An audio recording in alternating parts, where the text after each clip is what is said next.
Hello दोस्तों। तो कैसे हो सब लोग। आज हम पोस्ट ऑफिस के टॉप 25 पोस्टल क्वेश्चन के बारे में बात करेंगे।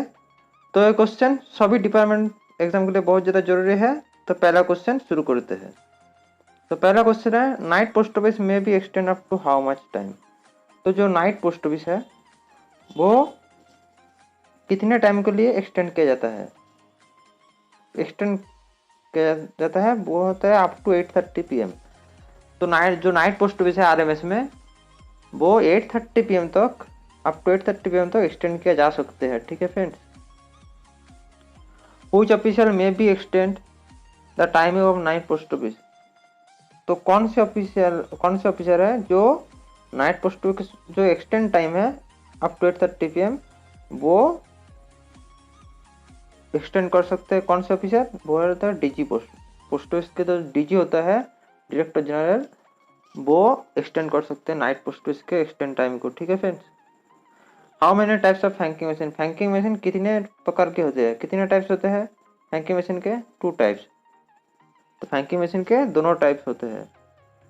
Name the 2 types of the franking machine. तो फैंकिंग मशीन के जो दो टाइप है, दो प्रकार है, वो उसका नाम क्या क्या है? उसका नाम है value die and license die. तो फैंकिंग मशीन के जो दोनों जो टाइप होता है उसका नाम है वैल्यू डाई। एक है वैल्यू डाई और दो है license die.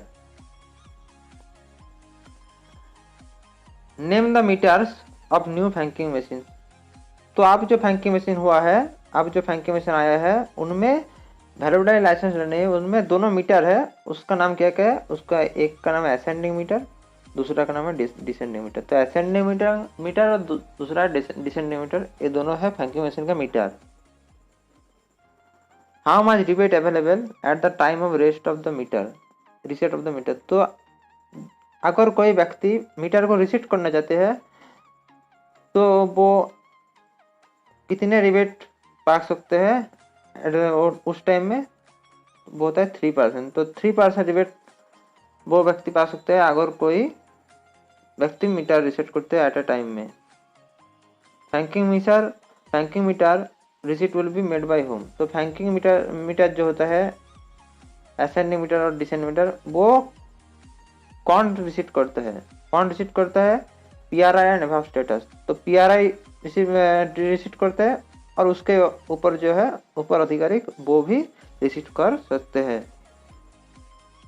How much fee paid to recall a off a postal article. तो कितने फी पे करते हैं अगर कोई पोस्टल आर्टिकल रिकॉल होता है? तो पे अगर कोई पोस्टल आर्टिकल रिकॉल होता है तो कितने उस व्यक्ति को फी पेड किया जाता है? वो होता है ₹6 ज़्यादा लिया जाता है अगर कोई व्यक्ति रिकॉल पोस्टल आर्टिकल को रिकॉल करते हैं। तो window delivery will be made in case of ensure article value more than how much price.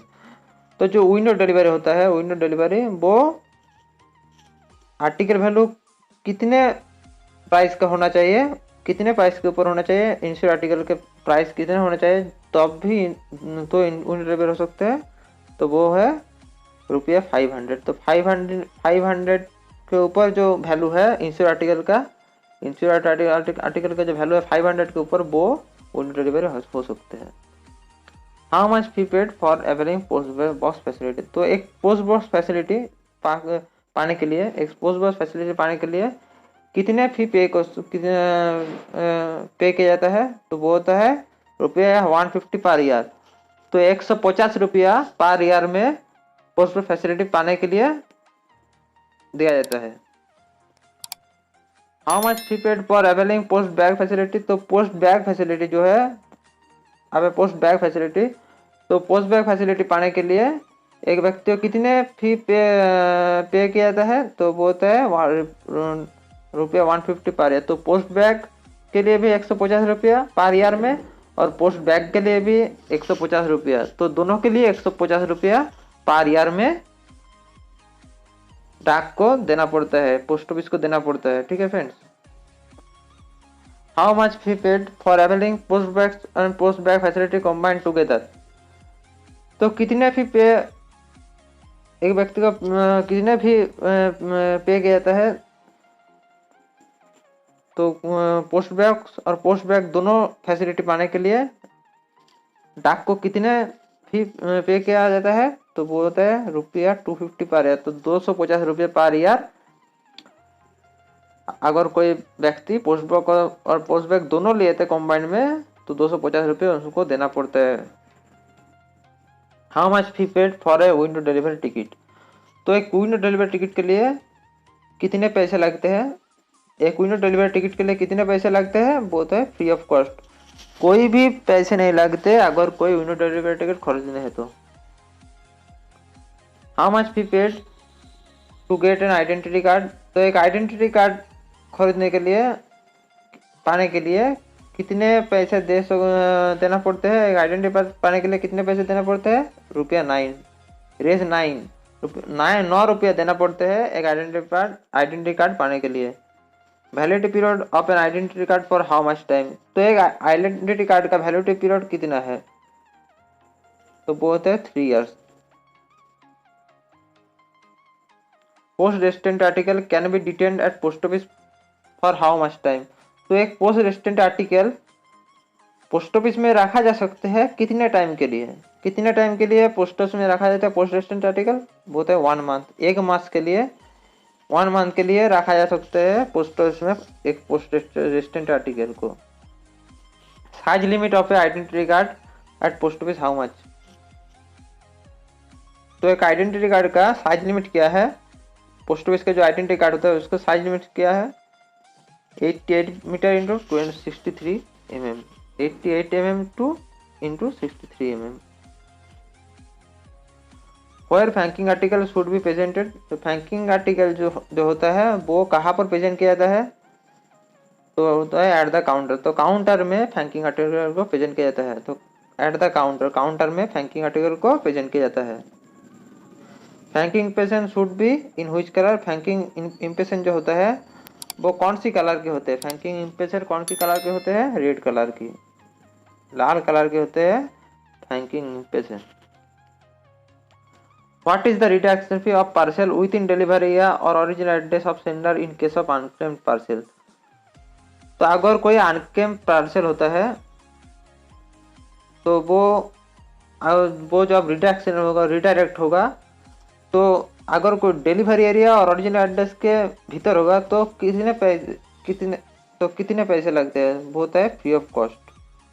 तो डिलीवरी एरिया और ओरिजिनल एड्रेस का सेंडर के ओरिजिनल एड्रेस के अंदर अगर कोई डिलीवरी होता है तो रिडायरेक्ट होता है तो फ्री ऑफ कॉस्ट में किया जाता है। What is the redirection fee of parcel expect delivery area और ओरिजिनल एड्रेस ऑफ सेंडर, तो अगर सेंडर के ओरिजिनल एड्रेस और डिलीवरी एरिया के बाहर भी होता है तो कितने फी लगते हैं, वो भी फ्री ऑफ कॉस्ट। तो दोनों के लिए free of cost, delivery address के अंदर और डिलीवरी एड्रेस के बाहर के लिए भी रिडायरेक्ट होता है तो फ्री ऑफ कॉस्ट में किया जाता है। Registered newspaper is published at an interval of how much time, तो रजिस्टर्ड न्यूज़पेपर जो होता है रजिस्टर्ड न्यूज़पेपर वो कितने समय के बाद में पब्लिश किया जा सकते हैं, पब्लिश किया जाता है, तो registered newspaper not more than 31, तो 31 दिन के भीतर में एक रजिस्टर्ड न्यूज़पेपर को पब्लिश किया जाता है, 31 दिन के अंदर में।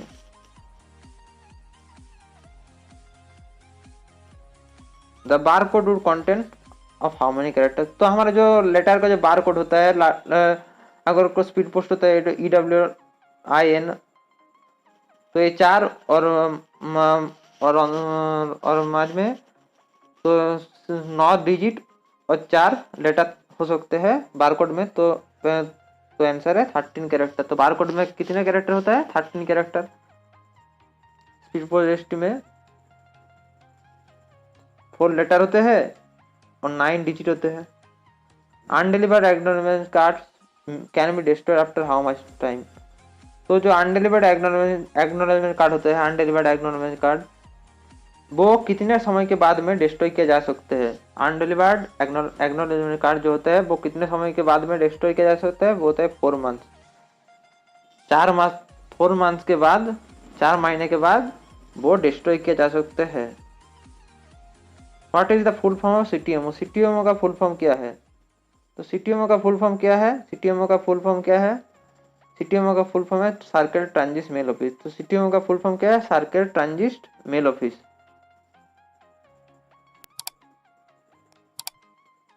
तो फ्रेंड्स आज हम पोस्ट ऑफिस के टॉप 25 क्वेश्चन किए हैं। वीडियो को अच्छा लगा तो वीडियो को जरूर लाइक करें और चैनल को जरूर सब्सक्राइब करें। Thanks for watching.